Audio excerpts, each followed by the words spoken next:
என்ன விஷயம்? நம்ம வீட்டுக்கிட்ட 2 பப்பீஸ் சுத்தம், அதுங்களுக்கு பேர் வச்சிருக்கிறேன், அதுல பார்த்துட்டு போலாமே உட்காந்துருக்கிறேன், வேற ஒண்ணும் இல்ல. பப்பீஸுக்கு? பப்பீஸ்னா நாய்க்குட்டி. நாய்க்குட்டி, 2 நாய்க்குட்டி. நாய்க்குட்டிக்கு பேர் வச்சியா? பேர் வச்சிருக்கேன்.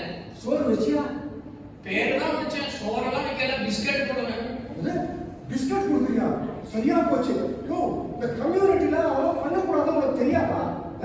நீ பாட்டு நாய்க்கு பேர் வைக்கிற, சோறு வைக்கிறேன்னு சொல்லிட்டு அந்த நாய்க்கெல்லாம் இங்கேயே சுத்த ஆரம்பிச்சிச்சுன்னா, இங்க எவ்வளவு எல்டர் பீப்புள் இருக்காங்க, பாட்டு திடீர்னு அந்த நாய்க்குட்டி போய் வாக்கிங் போற பெரியவங்க கடிச்சிருச்சுன்னா, டச் விட்டு யாரையும் கடிக்க கூடாது. கடிச்சிருச்சுன்னா போலீஸ் ஸ்டேஷனுக்கு போக வேண்டியதுதான். நாய் கடிச்சா போலீஸ் ஸ்டேஷனுக்கு போ. போலீஸ் ஸ்டேஷனுக்கு போய் கம்ப்ளைண்ட் கொடுப்போம்ல. கம்ப்ளைண்ட் கொடு, அவன் வந்து நாயை அரெஸ்ட் பண்ணுவான். என்ன பண்றதுன்னே தெரியல. நாய் கடிச்சா போலீஸ் ஸ்டேஷனுக்கு எல்லாம் போகக்கூடாங்க.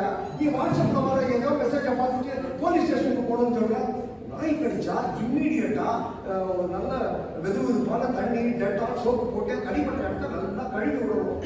இல்லை பல்லு கொஞ்சம் அழுத்தி பதிஞ்சு இருந்ததுன்னு வச்சுக்கோ, கையால பிரிக்க அந்த ரத்தத்தெல்லாம் எடுத்துட்டு நல்லா வாஷ் பண்ணி ஒரு கட்டுப்பட்டு இம்மீடியட்டா ஹாஸ்பிட்டலுக்கு போய் டாக்டரை பார்க்கணும்.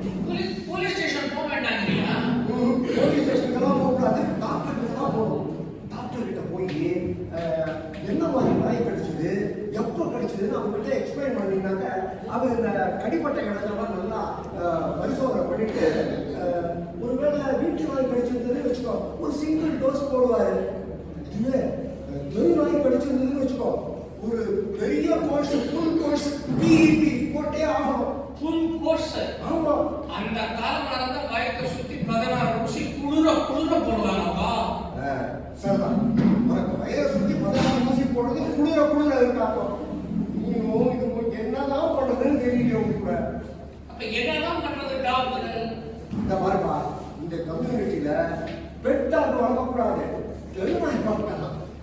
பெட்டாக நாட்டு அலோடு, ஆனா ஸ்ட்ரீட் டாக்ஸ் அலோடு. சபை, இந்த நாய்க்கு நீ சோறு போடுறையோ போடலையோ, இந்த நாய் எல்லாம் ஒரு டெரிட்டோரியல் அனிமல். அது இங்க சோறு கிடைக்கலன்னா எங்கேயாவது போய் சாப்பிட்டு திரும்பி இங்கே வந்துடும். அப்ப அது என்னதான் பண்றது? ஒரே வழிதான் இருக்கு. பஞ்சாயத்துல சொல்லி இந்த நாய் எல்லாம் பிடிச்சி அதுக்கு குடும்ப கட்டுப்பாடு ஆபரேஷன் பண்ணிடணும். அப்ப வந்துட்டு இது ஒரு பெரிய வேலை, டீம் ஒர்க். ஆமா ஆமா. கோர்ஸ் ஆஃப் டைம் அந்த டாகோட பாப்புலேஷன் குறைஞ்சிடும், அட்லீஸ்ட் இல்லாம போயிடும். அப்புறம் நம்மலாம் வயசானவங்க ரொம்ப சந்தோஷமா தைரியமா சுதந்திரமா வாக்கிங் போகலாம். அதெல்லாம் சரி. நேற்று ஒண்ணு நான் பார்த்தேன்பா. என்ன? என் பையன் சாப்பாடு வாங்கிட்டு வீட்டுக்கு நேரம் போயிட்டு இருப்பேன். ஆமா. நேற்று அந்த பிரிட்ஜிலையும் உட்கார்ந்துட்டு இருந்தியே, என்ன கதை நடக்குது? பார்த்துட்டியா? அது வேற ஒன்றும் இல்லை சார். நான் நைட்டு டின்னர் வாங்கிட்டு வீட்டுக்கு போச்சா கொஞ்சம் இருட்டிடுதா. என் ரோட்ல லைட் எல்லாம் கூட சரியா இல்லையாது, ஒன்று விட்டு ஒன்று தான் எரியும், ஒரே இருட்டா இருக்கும். அங்க ஒரு பெரிய மாநாடே நடந்துட்டு இருந்துச்சு. மாநாடு நடத்துதுங்களா? மாநாடுன்னா சாதாரண மாடு இல்ல, மாடுகளோட மாநாடுப்பா. மாடுகளோட மாநாடு நடக்குது. ஒவ்வொன்றும் 3XS 4XL சைஸ்ல இருக்கு. அதை ஒண்ணு நீ கவனிச்சியா? என்ன? எல்லாம் பசு மாடு, காளை மாடு தான். நல்ல வேலை எருமை மாடு ஒண்ணும் இல்லை. ஏன் எருமை மாடு இருந்தா?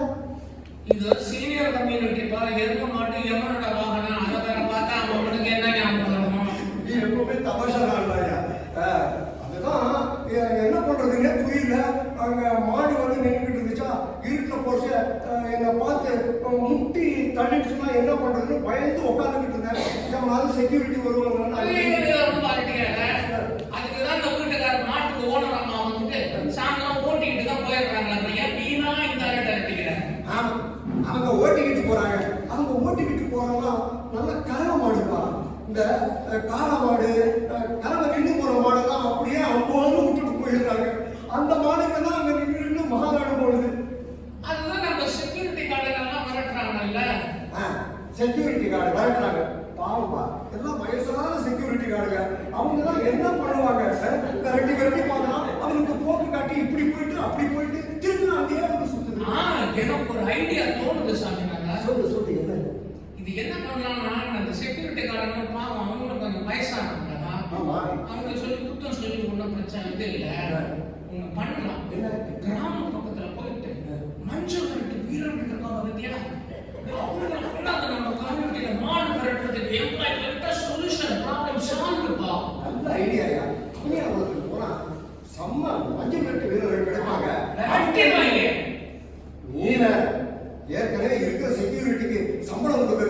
சொத்தை எழுதி வைக்க வேண்டியதாக மஞ்சள் விரட்டு ஆளுங்களை வச்சாக்க அவங்களுக்கு சம்பளம் கொடுக்கணும்னாக்க எங்கேயா போறது?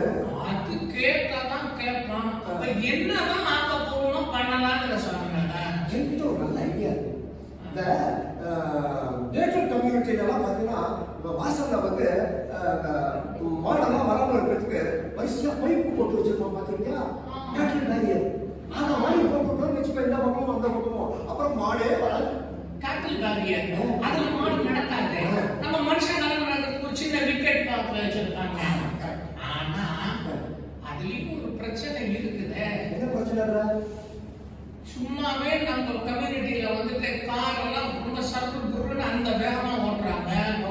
ஸ்கூட்டர்காரங்க மோட்டார் சைக்கிள்காரங்க மொபைல் வந்து இப்படி பிடிச்சிக்கின்னு இப்படி ஓட்டிட்டா வராங்க.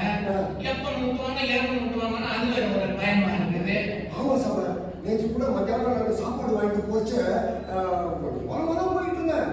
மோட்டார் சைக்கிள் போச்சு மாதிரி நான் பயந்து நல்ல வேலை தலை தப்பிச்சு தந்துட முடியலாம், விழாம தப்பிச்சா பார்த்துக்கையா.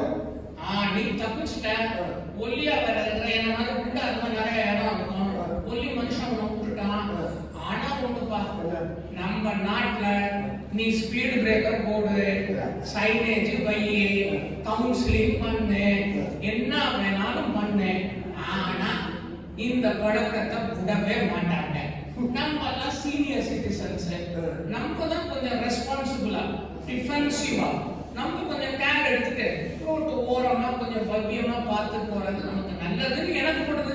ஆமா, வீட்டு வாசல்ல இருந்து காலை வைக்கும் போது ரெண்டு பக்கமும் பார்த்து ஏதாவது வண்டி வருதா அப்படின்னு எச்சரிக்கையா போகும். நம்மளேதான் காப்பாத்திக்கணும். கொஞ்சம் ஓரமா போகணும். ஆமாமா, நம்ம இவங்களும் அங்கங்க ஸ்பீட் பிரேக்கர் போட்டிருக்காங்க, இந்த ஸ்பீடு தான் போகணும் போர்டெல்லாம் வச்சிருக்காங்க. இருந்தாலும் எவன் கேட்கறான்? அதெல்லாம் அப்படித்தான் அட்ஜஸ்ட் பண்ணி தான் போகணும்.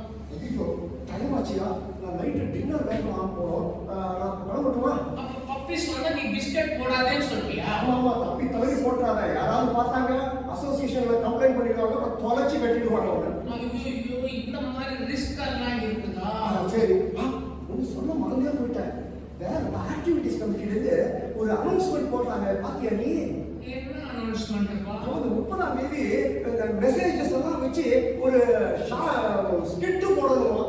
நம்ம ரெண்டு பேரும் பேர் கொடுப்போமா?